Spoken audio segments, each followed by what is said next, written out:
It was a crisp fall afternoon when my old silver Camry car sputtered and wheezed one final time before giving up on the side of the road. I sat there, gripping the steering wheel, letting out a long sigh as the cars whizzed past me on the freeway. Exit. The timing couldn't have been worse. I had just finished a long day at the real estate office, and all I wanted was to get home, kick off my heels, and pour a glass of wine. My phone battery hovered around 9%, and I knew I had to act fast. I called a few tow services, either they were busy or quoting me outrageous fees. That's when I remembered Ethan, my 22-year-old nephew, a certified mechanic in training.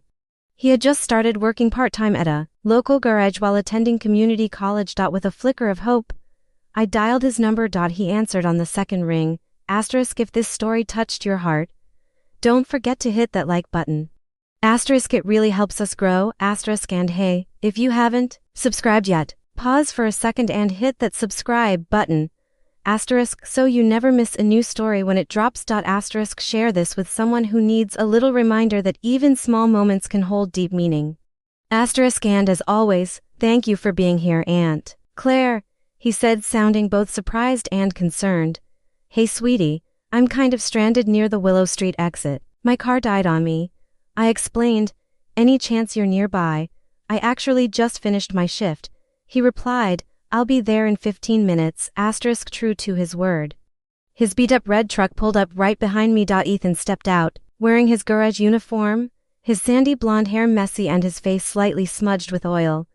He gave me a warm smile, then got straight to work. I watched from the passenger seat as he popped my hood, poked around, and confidently diagnosed a blown gasket and a bad battery connection. You always were the smart one, I said, smiling. He grinned, brushing his hands off on a rag. Give me 20 minutes, I've got some tools in the truck. And just like that, Ethan fixed my car. I was genuinely impressed. After all the years I changed his diapers, here he was, grown, capable, and rescuing me. It felt surreal. Asterisk, we drove back to my house afterward, and I insisted he stay for dinner. I ordered pizza, opened a bottle of wine, though he chose soda, and we settled into the cozy living room. As the night went on, we talked, really talked, for the first time in years.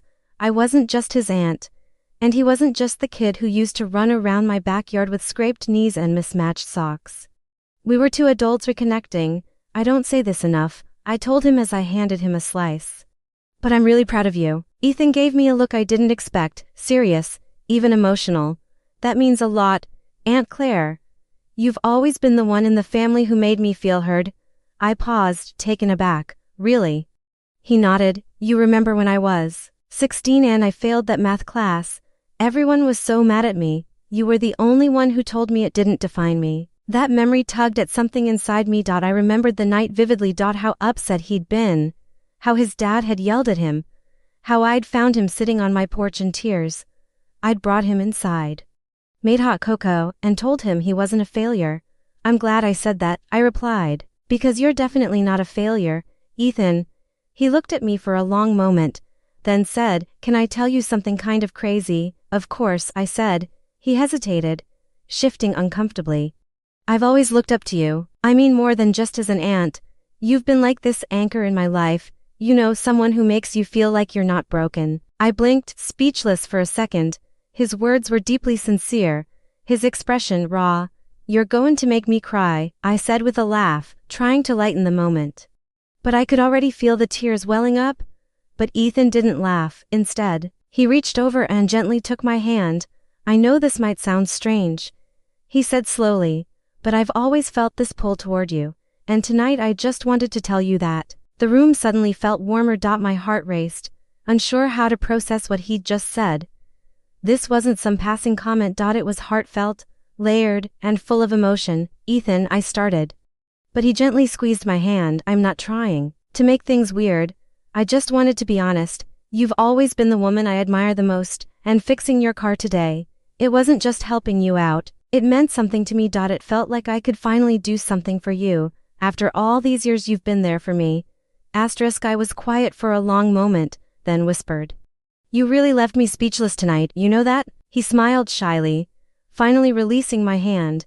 We changed the subject soon after, letting the moment drift into a gentler space. We watched a movie together, something light and by the time it ended, the room had quieted down. I offered him the guest room, which he accepted, and we said goodnight. The next morning, as I made coffee, I found a small note on the kitchen counter in Ethan's messy handwriting. Thanks for dinner. For listening, for everything. You'll always be my favorite person. I kept that note in my drawer for weeks. Even now, months later, I think back to that evening. The car was just the beginning.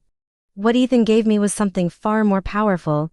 He reminded me that the bonds we build with people can grow in unexpected, beautiful ways, and sometimes, the most ordinary moments, like a broken down car, can lead to revelations that truly leave you speechless. Since then, our bond has only deepened. We've stayed close, sharing weekly dinners and long talks.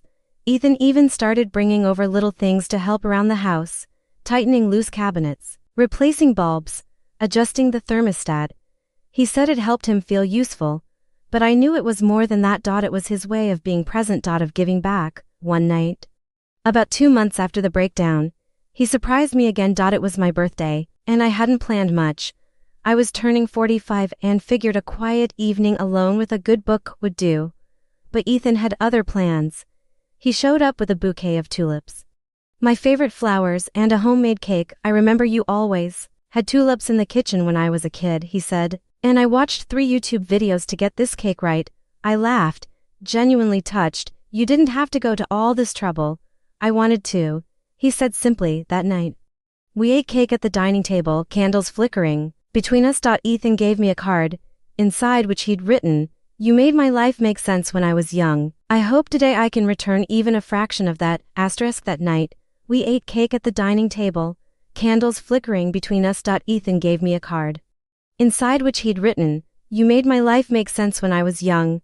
I hope today I can return even a fraction of that." I sat quietly after reading it, overwhelmed again.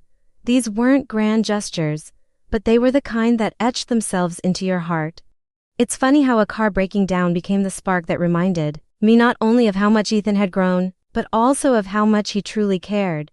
That night changed our relationship in a way that can't be undone. It created something strong, trusting, and beautifully sincere. Sometimes the things that leave you speechless don't come with fanfare or noise. Sometimes they arrive softly, unexpectedly, like a nephew showing up with a wrench and leaving with your heart a little more whole. If this story touched your heart, don't forget to hit that like button. It really helps us grow. Share it with someone who could use a reminder that even the smallest moments can mean the most. And if you want more heartfelt stories like this, make sure to subscribe and be part of our journey. ******.